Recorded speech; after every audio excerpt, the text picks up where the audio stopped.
Welcome to r/Prorevenge, where justice is served cold and wrongdoers learn that messing with the wrong person can have serious consequences. This is a place where people stand up, fight back, and reclaim their dignity when life's dealt them a bad hand.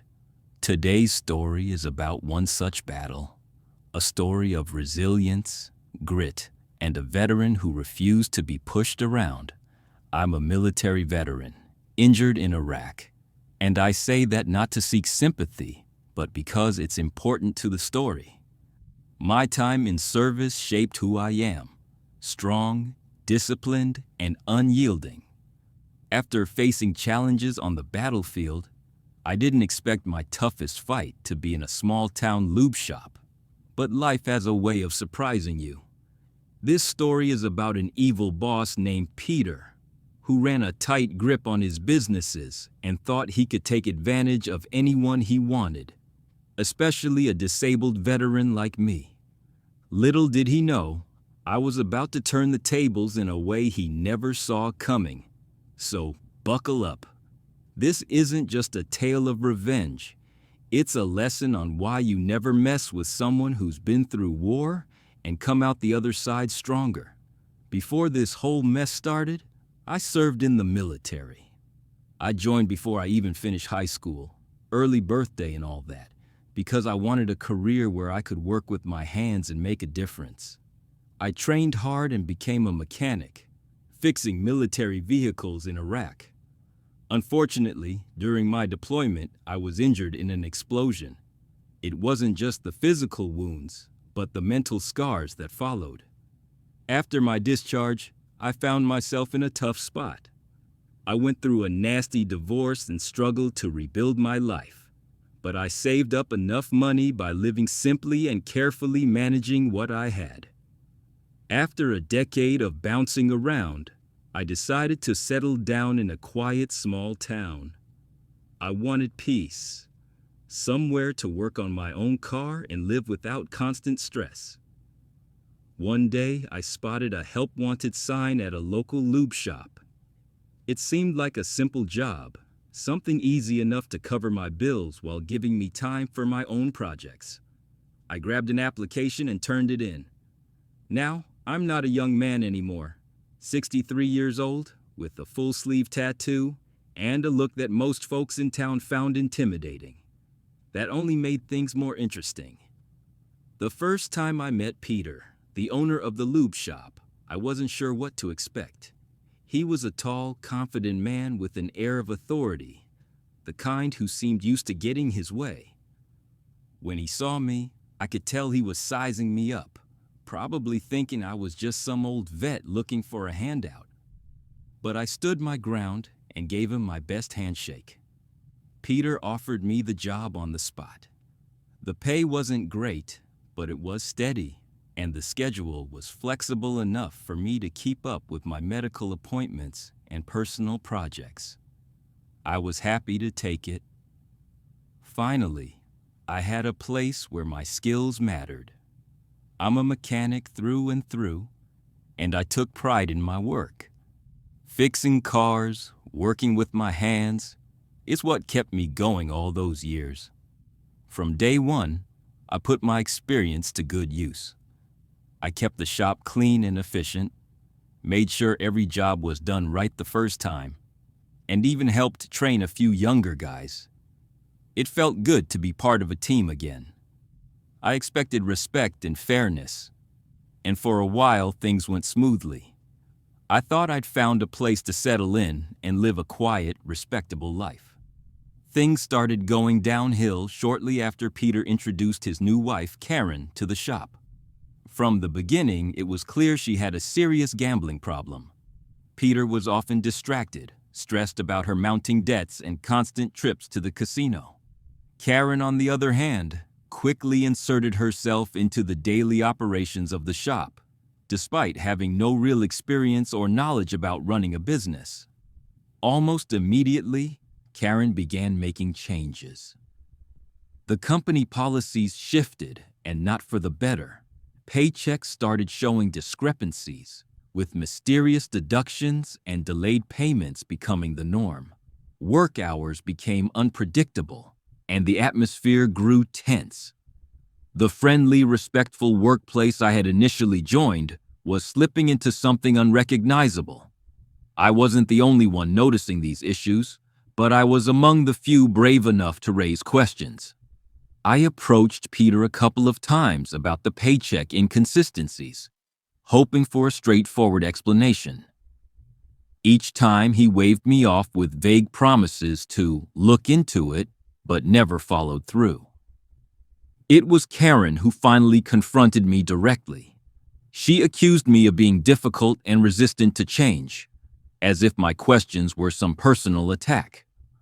What stung most was her dismissive attitude toward my military service. I made it clear I took pride in being a veteran, but Karen acted like it was nothing more than an excuse for demanding special treatment. Her tone was cold and disrespectful, which only fueled my frustration. It became clear she wasn't interested in fairness or respect, only control and power. This was the first time I seriously questioned whether I could keep working there. The signs of trouble were everywhere, and I knew this was just the beginning. After Karen took over more control, the work environment only got worse. Pay cuts were announced without warning, slashing what little extra compensation we had enjoyed before. The hours became longer, but the work pace was relentless. Instead of trusting the team, Karen micromanaged every task, breathing down our necks and demanding perfection with impossible standards. The shop that once ran smoothly with pride was now under constant pressure and suspicion. Karen's authoritarian style created tension among the staff. She barked orders, ignored suggestions, and showed zero patience for any mistakes. Her demands became increasingly unreasonable, from expecting us to work through breaks to enforcing new rules that made no sense for a mechanic's job. Peter seemed to have faded into the background, letting Karen's harsh management style take over completely. Despite all this, I kept my professionalism. I focused on my work and tried to maintain some dignity in the chaos. But inside, my frustration grew daily. I felt the weight of unfair treatment, especially knowing how much effort and skill I put into my job. I started seeing my coworkers lose their motivation, some quietly resigning, others burning out. The worst moments were the public humiliations Karen seemed to relish. She'd call out employees in front of customers, shouting over minor mistakes or perceived slights. One particularly bad day, she accused a coworker of an OSHA violation, wearing tinted safety glasses, right in front of everyone. It was petty and humiliating. She claimed it was her responsibility as co-owner to enforce regulations, but her accusations felt more like power plays than legitimate safety concerns. Peter often stood silently while Karen raged, making it clear who was really in charge. I tried to keep my head down, but I knew something had to give. The toxic atmosphere was damaging morale and safety, but more importantly, it was breaking people's spirits. That was when I realized this wasn't just a bad job. It was a battle for respect, fairness, and my own dignity. Everything finally snapped one terrible day. I'd just gotten news that a close friend, the man who helped save my life in Iraq, was killed by a drunk driver. My mind was a storm of grief and anger. I told the shop I'd be working quietly in the pit all day and asked everyone to leave me alone. But Karen stormed in, screaming about the mess in the pit. I'd always kept it spotless. Peter followed her, ordering me to clean it up like I was some careless kid. I shook my head and told them both to move on. That was the moment Karen lost it. She accused me of disrespect, and Peter sided with her, telling me I was free to leave if I didn't like it. So, I walked out. The next day, Peter called me in and dropped the bomb. 6 months probation, only $50 a day pay, and no extra mileage money. When I asked if he'd really thought this through, he sneered that I was lucky to have the job at all because of my constant disrespect, and hinted he'd fire me if not for pity over my veteran status. Something inside me broke, but instead of giving in, I laughed. I stood tall and told Peter he should rethink his choices, both in life and business partners. He dared me to sue, mocking my VA disability income. That's when I decided it was time for my own kind of war. I called a labor lawyer, paid the retainer, and started building my case. Unsafe work environment, unpaid overtime, and wage violations. Even as I continued working, I was planning my legal fight. It was the start of my malicious compliance, and it was going to be glorious. After reaching my breaking point, I knew I had to take serious action. I hired a labor lawyer who specialized in workplace disputes like mine. With their help, I filed a lawsuit against Peter and Karen for unpaid overtime, creating an unsafe work environment and violating wage laws. It felt like a heavy weight was lifted. I was finally fighting back, not just for myself, but for everyone else who had suffered under their unfair rules. Even though the lawsuit was underway, I kept showing up to work every day. I played the part of the quiet, obedient employee, keeping my head down and pretending everything was normal. It wasn't easy. Every moment I spent in that shop reminded me of the anger and disrespect I'd faced, but I stayed focused, knowing that my real fight was in the courtroom. Peter's reaction was exactly what I expected, but no less intense. When he heard about the lawsuit, he lost his temper. He shouted threats at me, warning me that I was making a big mistake and that I'd regret it. Karen joined in, calling me names and trying to undermine my military service, as if that would somehow make me back down. They mocked me in front of other employees, hoping to intimidate me into dropping the case. But their anger only fueled my determination.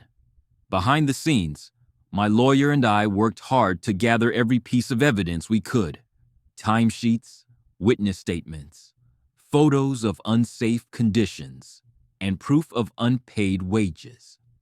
The more we dug, the clearer it became that Peter and Karen had built a pattern of ignoring the law and treating workers like disposable tools.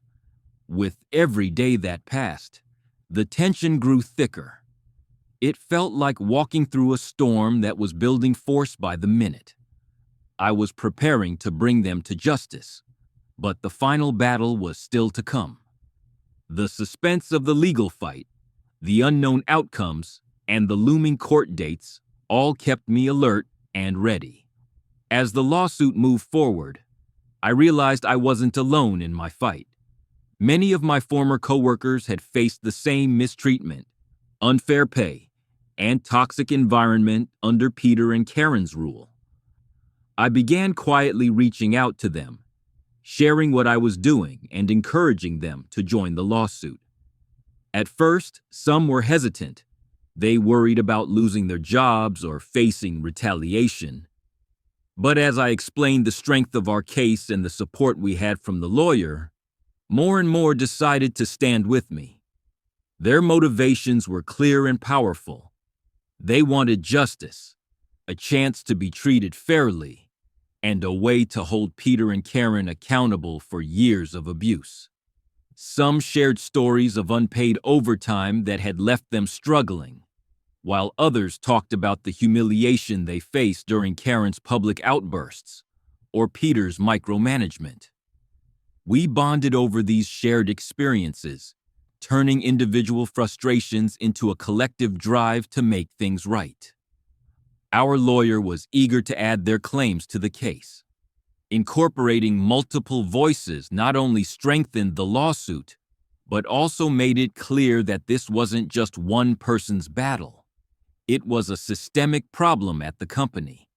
Each new testimony and piece of evidence built a stronger wall against the owner's defenses.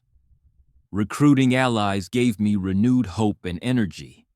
The case was no longer just about me. It was about all of us who had been wronged.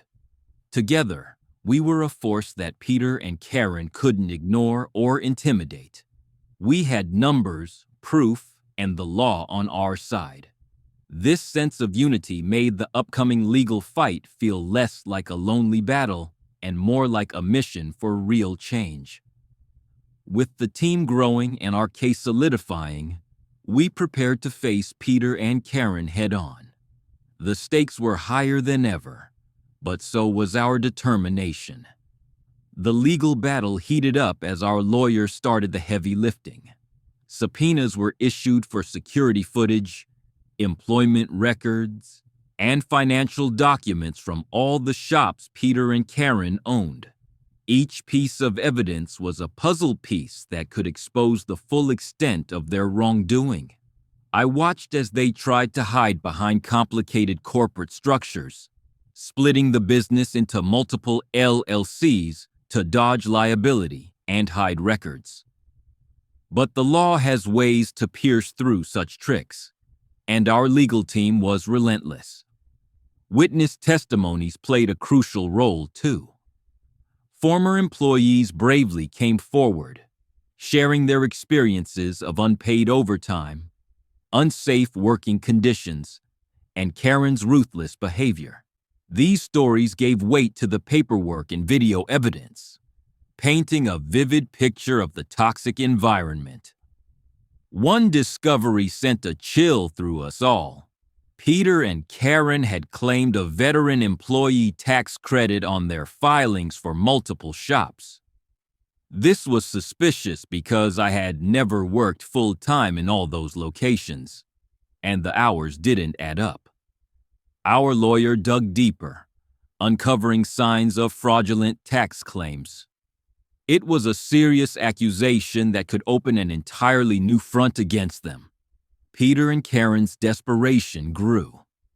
They tried everything to stall the process or discredit the evidence, but the truth was becoming impossible to hide. The tension built as each new revelation was revealed in court documents and during depositions. We knew this was more than just a wage dispute now. It was about holding two people accountable for fraud and exploitation. Every day brought new surprises, but also hope. We were finally peeling back the layers of deception, bringing the real story to light. It was a long fight, but with every document and testimony, we got closer to justice. After months of mounting evidence and relentless legal pressure, Peter and Karen finally came to the mediation table. Their initial offer was laughably low, just enough to try to silence us without admitting any wrongdoing. They proposed a measly $50,000 to split among all 15 of us, barely covering what was owed in unpaid overtime. It was insulting, but we knew better than to accept a settlement that didn't reflect the true damage they caused. We stood firm and demanded what was rightfully ours: full payment for unpaid wages, damages for the hostile work environment, and compensation for the unlawful termination. Our lawyer laid out the evidence with precision, making it clear that we weren't backing down. Then came the real game changer. Our lawyer revealed the IRS audit and the tax fraud investigation triggered by Peter and Karen's suspicious filings. It was a bombshell. The fraudulent claims they had made about employing a veteran full-time at multiple shops exposed their greed and dishonesty. This revelation rocked the mediation room, shifting the power squarely in our favor. Peter's face drained of color, and Karen's defiant posture faltered. They realized they were facing more than just a wage lawsuit. They were staring down financial ruin and potential criminal charges. The stress was palpable, and their previous confidence vanished. The tension grew as we waited for their counteroffer. Knowing they were cornered, we pushed for a fair settlement that included back pay, damages for the illegal probation period, and personal compensation for me due to the unlawful termination. We also insisted on a gag order, preventing them from ever trying to discredit us publicly. After a tense 20-minute discussion, Peter and Karen reluctantly agreed to our terms. The settlement was significant. $400,000 to be split among all the employees, plus individual payments for the unlawful termination suits and back wages for the probation period. It was a hard-fought victory and a clear message that abuse and fraud would not be tolerated. Though the money was important, what mattered most was the justice we achieved. We had stood up to exploitation and corruption and won. The legal battle had exposed Peter and Karen's true nature and brought accountability. With the settlement finalized, the long fight finally came to a close. We received a substantial payout for the unpaid wages, back pay, and personal settlements for the unlawful termination. The gag order ensured that Peter and Karen couldn't slander or retaliate against us publicly, sealing our victory and protecting our futures. Freed from the toxic environment they created, I decided to take control of my own destiny. Using the settlement money, I bought out my former coworkers' shares and opened my own lube shop and car wash combo.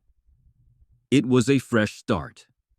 A place built on respect, fairness, and dignity, values that had been sorely missing before.